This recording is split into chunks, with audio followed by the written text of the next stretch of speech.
Beginilah kondisi rumah warga di Kelurahan Tenda, Kota Gorontalo yang rusak diterjang longsor.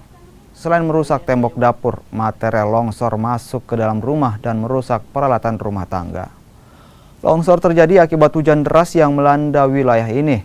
Dan saat longsor terjadi, pemilik rumah semuanya berada di depan rumah sehingga tidak ada korban jiwa.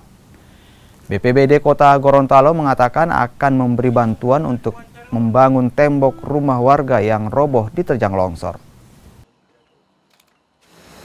Kejadian bencana alam tanah longsor, nah kebetulan ini di rumah penduduk wilayah Kelurahan Tenda. Ini akibat dari curah hujan dan kami sementara verifikasi kira-kira tingkat kerusakannya seperti apa. Samping itu juga mungkin kami berdasarkan laporan dari kelurahan terkait dengan tingkat kerusakan.